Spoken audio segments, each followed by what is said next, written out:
महामंत्री दिल्ली आर्य प्रतिनिधि सभा श्री विनय आर्य जी,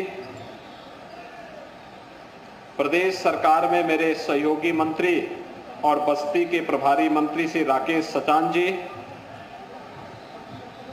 विधान परिषद सदस्य श्री सुभाष यदुवंश जी, भारतीय जनता पार्टी के क्षेत्रीय अध्यक्ष श्री सहजानंद राय जी, कार्यक्रम के संयोजक वैदिक प्रवक्ता बाराबंकी से आचार्य सुरेश जोशी जी, आज के इस कार्यक्रम में उपस्थित आर्य समाज के सभी पदाधिकारी गण, जिला पंचायत के अध्यक्ष श्री संजय चौधरी जी, माननीय विधायक श्री अजय सिंह जी, भारतीय जनता पार्टी के जिला के अध्यक्ष विवेकानंद मिश्र जी और उपस्थित सभी भाइयों बहनों, आर्य समाज बस्ती को 50 वर्ष की अपनी एक शानदार यात्रा के लिए हृदय से बधाई देते हुए आप सबके प्रति मैं अपनी शुभकामनाएं देता हूं। मैं विशेष रूप से अभिनंदन करूंगा श्री ओम प्रकाश आर्य जी का और उनके परिवार के सभी सदस्यों का, उनके सभी सहयोगियों का, जो लगातार अपनी परंपरा के साथ जुड़ करके उनके पूर्वजों ने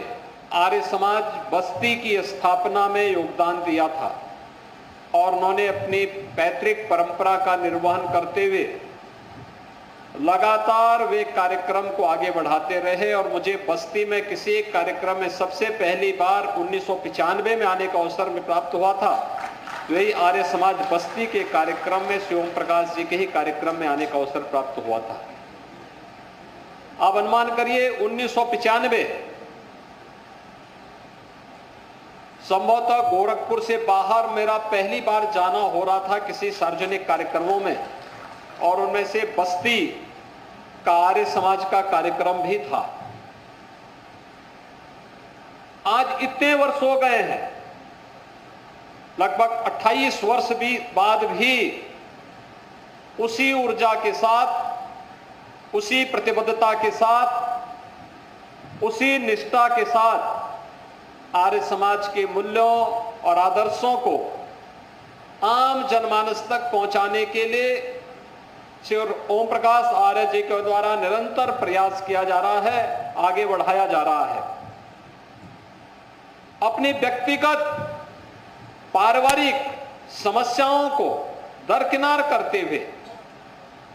एक पिता के लिए सबसे कठिन समय होता है जब वह अपने कोई जवान पुत्र को खो दे, लेकिन उससे उभरते हुए महर्षि दयानंद सरस्वती के मार्गों का अनुसरण करते हुए उन्होंने आर्य समाज के लिए जो योगदान दिया है और जो योगदान कर रहे हैं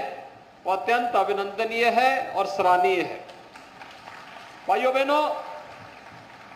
आदरणीय प्रधानमंत्री जी ने कुछ दिन पूर्व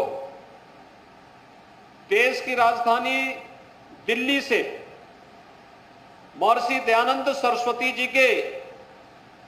त्रिशताब्दी वर्ष के कार्यक्रम का शुभारंभ किया था और आर्य समाज के उस कार्यक्रम के माध्यम से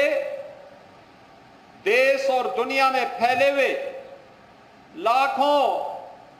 आर्य वीरों को जागृत करने का कार्य किया था। आर्य समाज भारत का एक जीवंत आंदोलन रहा है। हर आंदोलन की शुरुआत कौन कर रहा है और उस आंदोलन के साथ चलने वाले सारथी कौन हैं,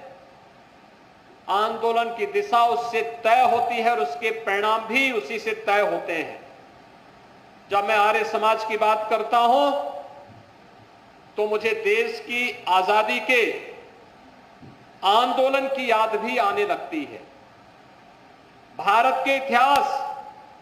का स्मरण होने लगता है। हम जब आर्य समाज की बात करते हैं, एक उस कालखंड में निर्भीकता के साथ कार्य करना कितना कठिन रहा होगा, जब ब्रिटिशर के द्वारा, अंग्रेजों के द्वारा भारत के अंदर तुष्टीकरण की नीतियों को थोपने का कार्य हो रहा होगा, और तब आर्य समाज वैदिक धर्म की बात कर रहा हो, चारों वेदों की बात कर रहा हो, कितना कठिन रहा होगा। एक तरफ मुगल कालखंड में हुए धर्मांतरण के अनैतिक कार्यों को, और ब्रिटिश कालखंड में भी धर्मांतरण के अनैतिक कार्यों को जवाब घर वापसी के कार्यक्रम के माध्यम से जब आर्य समाज दे रहा होगा, कितना कठिन रहा होगा। छुआछूत के खिलाफ एक अभियान चलाने का कितना कठोर निर्णय उस समय रहा होगा, जिसको समाज ने स्वीकार किया, और देखते ही देखते भारत का एक बड़ा भूभाग, यहां तक कि आप चले जाइए कराची तक, वहां पर भी आर्य समाज का वही बोलबाला था जो आपको बस्ती में सुनाई देता है। भाइयों बहनों, शिक्षा के क्षेत्र में हमें शिक्षा को संस्कारों के साथ जोड़ना है और शिक्षा को आधुनिकता के साथ जोड़ना है। यह सोच भी महर्षि दयानंद सरस्वती जी की थी। याद करिए डीएवी की संस्थाओं को जो बाद में आर्य समाज ने आगे बढ़ाया था, कितना डीएवी की संस्थाएं एक समय देश की सबसे प्रतिष्ठित शिक्षण संस्थानों में माना जाता था, और उसका कार्य का शुभारंभ ही होता था जिसको आज हम मॉर्निंग असेंबली कहते हैं। वहां पर वैदिक प्रार्थना के साथ, हवन यज्ञ के साथ विद्यालय का शुरुआत होता था। एक आध्यात्मिक वातावरण विद्यालय के अंदर स्वतःस्फूर्त भाव के साथ आगे बढ़ता हुआ दिखाई देता था, और यह वर्ष अत्यंत महत्वपूर्ण है। ऐसे युगद्रष्टा ऋषि महर्षि दयानंद सरस्वती जी के 200वीं जयंती के कार्यक्रम के साथ पूरा भारत जुड़ रहा है, आर्य समाज के प्रणेता को नमन कर रहा है। तो दूसरी ओर आर्य समाज की स्थापना का भी अगले वर्ष से 150वां वर्ष प्रारंभ होने जा रहा है। 150 वर्षों की इस यात्रा में हमने क्या पाया को क्या खोया। अगर आप देखेंगे देश की आजादी की लड़ाई को, तो भाइयों बहनों कोई संदेह नहीं होना चाहिए, अंग्रेज बेखबर थे। उनको यह लगता था भारतीय कभी एकजुट नहीं हो सकता है, उनके खिलाफ कोई अभियान नहीं चला सकते। लेकिन स्वदेशी का आंदोलन पहली बार किसी ने चलाया था, आर्य समाज ने चलाया था। स्वदेशी के माध्यम से उन्होंने जो अंगड़ाई ली,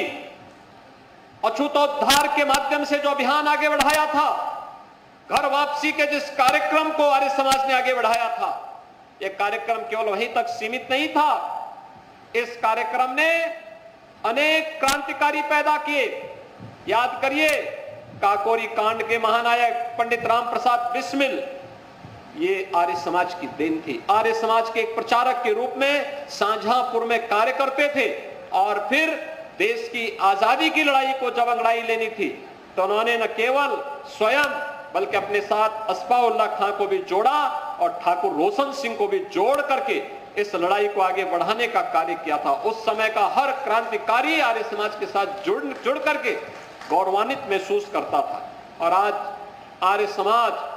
जब एक और अपने संस्थापक की 200वीं जयंती द्विशताब्दी वर्ष के कार्यक्रम के साथ जुड़ रहा है, वहीं एक वर्ष के बाद आर्य समाज की स्थापना के 150 वर्ष भी पूरे होंगे, 150वां वर्ष भी प्रारंभ होगा। उन स्थितियों में हम सबके सामने बहुत सारे मुद्दे होंगे जिन पर शोध करने की, जिसको वर्तमान पीढ़ी को बताए जाने की, और समाज की जुड़ी हुई उन तमाम समस्याओं के समाधान का रास्ता भी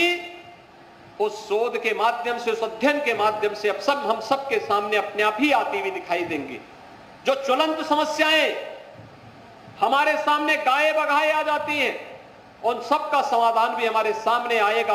और मुझे लगता है उस पर व्यापक कार्य किए जाने की आवश्यकता है। मैं आर्य समाज का आह्वान करूंगा कि भी से तैयारी करें।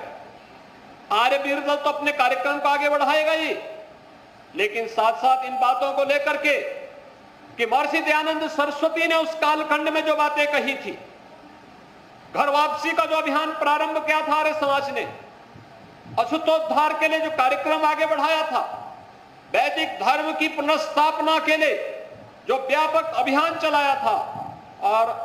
आधुनिक लेकिन संस्कार युक्त शिक्षा के लिए जो उनका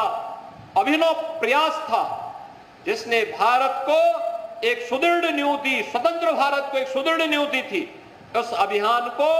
हम आगे बढ़ा सकेंगे। इस विश्वास के साथ मैं ओम प्रकाश जी को और उनकी पूरी टीम को आर्य समाज बस्ती के स्वर्ण जयंती कार्यक्रम के अवसर पर हृदय से बधाई देता हूं। अनेक झंझावातों और तूफानों का सामना करते हुए भी आर्य समाज के अभियान के साथ लगातार जुड़े हुए हैं, और जो मैंने